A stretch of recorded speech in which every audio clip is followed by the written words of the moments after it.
మీ ఎలాంటి వ్యాపార ప్రకటనలకైనా వెంటనే మా ఛానల్ సంప్రదించండి. అందరికి నమస్కారం, నేను శిరీష. ముందుగా అందరికీ శ్రీ పరాభావనామ సంవత్సర ఉగాది శుభాకాంక్షలు. ప్రస్తుతం మనతో పాటు ఉన్నారు ప్రముఖ ఆధ్యాత్మికవేత్త, జ్యోతిష్య పండితులు డాక్టర్ వేణుగోపాల్ గారు. గురుగారితో మాట్లాడదాం. నమస్కారం గురుగారు. గురుగారు, మీకు కూడా ముందుగా ఉగాది శుభాకాంక్షలు అండి.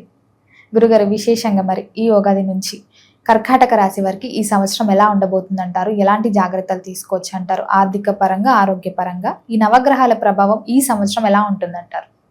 తప్పకుండా అమ్మ, మీ ఛానల్లో ఉన్నటువంటి ప్రేక్షకులందరికీ, మీ ఛానల్లో పనిచేసే మీ సిబ్బందికి, అలాగే తెలుగు ప్రజలందరికీ కూడా పరాభవన సంవత్సరం ఉగాది పండుగ శుభాకాంక్షలు. కర్కాటక రాశి వారికి కూడా.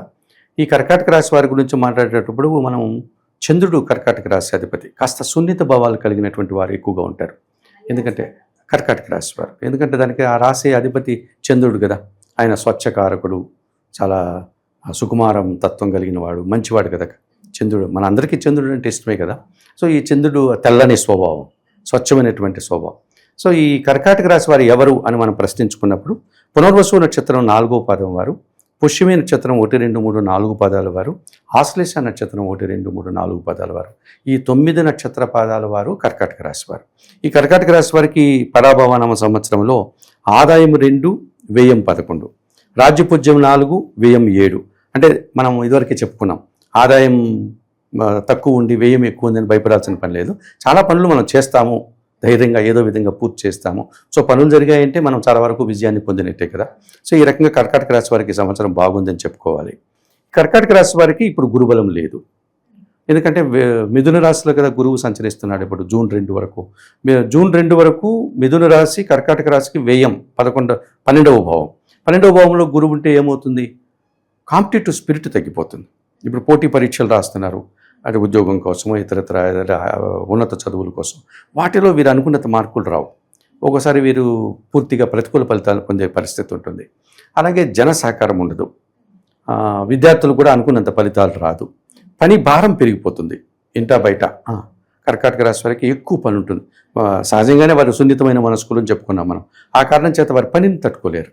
మన వాళ్ళు కొంతమంది చెప్తూ ఉంటాం కదా, మన ఇంట్లోనే నలుగురు ఉంటే మనము నలుగురిలో ఎలా చెప్తుంటారంటే, వీడు పర్లేదు, మా పెద్దవాడు బాగా కష్టపడతాడు, వాడు తట్టుకుంటాడు కష్టానికి, మా చిన్నవాడు కాస్త సుకుమారం అండి, వాడు సరిగా పాపం అని మేము నీటపాటును పెంచామండి.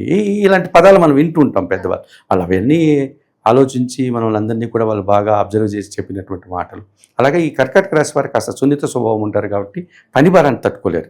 తొందరగా అలసిపోవడం, లేకపోతే వైరాగ్య భావం, నాకే ఇంత పని వస్తుంది అనుకోవడం, ఇలాంటి లక్షణాలు, బాధపడే లక్షణాలు జూన్ వరకు ఉంటుంది.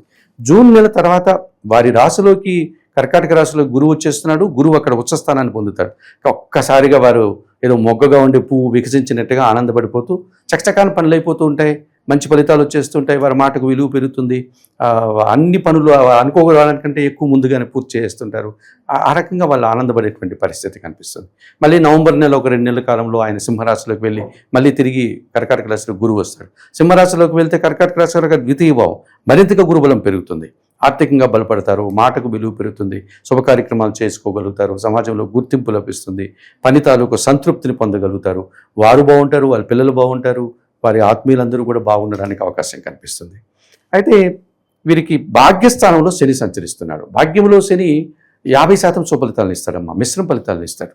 అంటే ఒక్కోసారి పనివారి సహకారం బాగుంటుంది, ఒక్కోసారి పనివారి సహకారం ఉండదు. ఈ గ్రాఫ్ అనేటువంటి అప్ అండ్ డౌన్గా కనిపిస్తుంది శని భగవానుడి వల్ల. ఈ వారం రోజులు చక్కగా ఉంటారు, వారం రోజులు చాలా వాళ్ళు ఏదో నిరాశ, శాంతి ఏదో పోగొట్టుకునేట్టుగా మాట్లాడుతూ ఉంటారు, మళ్ళీ వారానికంతా వాళ్ళు రెడీ అయిపోతూ ఉంటారు. ఇలాంటి మనస్తత్వం ఈ సంవత్సరం శని భగవానుడు భాగ్యంలో ఉండే సందర్భాల్లో కనిపిస్తుంది. సో శని భగవానుడు 50% శుభఫలితాలను ఇస్తున్నాడు. వ్యవసాయదారులకు కానీ, లేకపోతే కార్మికులకు కానీ, శ్రామికులకు కానీ, చిన్నపాటి ఉద్యోగస్తులు కానీ, వీళ్ళందరికీ మంచి ఫలితాలు రావడానికి అవకాశం ఉంటుంది. గురువు ఎట్లాగో జూన్ తర్వాత వీరి రాశిలోకి వస్తున్నాడు, తర్వాత వీరి ముందు రాశికి వెళ్తున్నాడు. ఈ జూన్ తర్వాత పూర్తిగా వారికి 100 ఫలితం వచ్చేటువంటి ఫలితం కనిపిస్తుంది. కాకపోతే ఈ కర్కాటక రాశి వారికి అష్టమ రాహువు, ద్వితీయములో కేతువు, డిసెంబర్ వరకు అలాగే ఉంటుంది. డిసెంబర్ తర్వాత ఏం జరుగుతుంది? సప్తమ రాహువు, జన్మరాశిలో కేతు. సంవత్సరం అంతా కాలసర్పదోషం, అనుకున్న పనులు జరగవు. ఎదుటి వాళ్ళు వీరి మీద అంచనాలు పెంచుకుంటూ ఉంటారు. ఇంట్లో వాళ్ళు కూడా ఇంటికి వచ్చే వాళ్ళకి వాళ్ళ నాన్న కావచ్చు, మదర్ కావచ్చు, ఉద్యోగం చేసి ఇంటికి వచ్చే లోపల పిల్లలు ఇంత పొడుగు లిస్టు చెప్తూ ఉంటారు. సో ఇంత మనం అమౌంట్ పాఠశాలకు లేక కళాశాలకు ఫీజు కట్టాలి, నాకు బర్త్డే వస్తుంది, నాకు ఈ బ్రాండెడ్ బట్టలు కావాలి, ఇటువంటివన్నీ వాళ్ళు ఎక్కువ పిల్లలు ఏం చేస్తారు, ఇంట్లో సభ్యులు తల్లిదండ్రులు కావచ్చు, ఎవరైనా కావచ్చు, వీళ్ళ మీద ఆధారపడేటువంటి కుటుంబ సభ్యులు వీరు మా బాగా మా అమ్మాయో లేకపోతే మా కొడుకో మా కోడలో బాగా సంపాదిస్తున్నాడు అన్న భావనతో వాళ్ళేమో కోరికలు పెంచుకుంటూ పోతారు. వారి అంచనాలను న్యాయం చేయలేక వీళ్ళు తపన పడేటువంటి పరిస్థితి కనిపిస్తుంది. అంటే ఎదుటి వాళ్ళు రాహువు కదా, వారికి ఆశలు ఎక్కువ, వీరేమో కేతు, వీరికి జన్మరాశిలో ద్వితీయంలో కేతు ఉంటుంది, నిరాడంబరంగా ఉంటారు, వీరికి పెద్ద పాపం ఆశలు ఉండదు. ఈ ఆశపడేటువంటి కుటుంబ సభ్యులందరినీ కూడా వాళ్ళ ఆశలు నెరవేర్చడానికి వీరు నిరంతరం అదేదో మన పెద్దవాళ్ళు చెప్తూ ఉంటారే అలా శ్రమ పడిపోయి నిరంతరం కరిగిపోతూ ఉంటారనమాట. అటువంటి సంవత్సరం అంతా కర్కాటక రాశి వారికి ఉంటుంది. పని కుటుంబ బాధలు ఎలా ఉంటే పనిచేసే కార్యాలయంలో ఎలా ఉంటుందంటే వాళ్ళు కష్టపడి పనిచేసి సాయంత్రం వెళ్ళి సబ్మిట్ చేశారనుకోండి, ఇంతేనా మీరు చేసింది, ఇంకో ప్రాజెక్ట్ పూర్తి చేసి ఉండొచ్చు కదా, అతనైతే ఆ ప్రాజెక్ట్ కూడా చేసేసాడు, మీరు ఇంకా దీన్నే చేస్తున్నారా, అయ్యో మీరు ఇట్లా చేస్తే కష్టమమ్మా, ఇంకా బాగా కష్టపడాలి. వాడు కూడా తృప్తి పడాడు, వాడికైతే ఆ టీం లీడరో లేకపోతే మేనేజరో ఎవరో ఉంటారు డైరెక్టర్ వాళ్ళ పెద్దవాళ్ళు, వారు కూడా వీళ్ళ మీద విపరీతమైన అంచనాలు పెట్టుకుంటారు. ఈ అంచనాలు ఎక్కువ అవుతుంది. ఈ అంచనా పరులందరూ రాహువులు, పనిచేసే వ్యక్తి ఏమో కేతు, నిరాడంబరత, శక్తి సామర్థ్యాలు లేకపోవడం, డల్నెస్ ఇబ్బంది పడడం, ఆ రకమైనటువంటి సమస్యలు విపరీతంగా ఉంటుంది. తప్పనిసరిగా కర్కాటక రాశి వారు 1కి 2 మార్లు శ్రీకాళహస్తీశ్వర ఆలయానికి వెళ్ళి రావుకేతు పూజ నిర్వర్తించుకోవడం వల్ల ఈ రావుకేతు దోషం నుంచి బయటపడవచ్చు. మీరేమో శ్రీకాళహస్తికి వెళ్ళమంటున్నారు, అదేమో తిరుపతి దగ్గర ఎక్కడో ఉంది, మాకంత శక్తి లేదు అనేటువంటి వారు మీ అందుబాటులోనే మీకున్నటువంటి కనకదుర్గమ్మ ఆలయానికి వెళ్ళి కనీసం వారానికి ఒక రోజైనా అమ్మవారిని దర్శించుకోండి.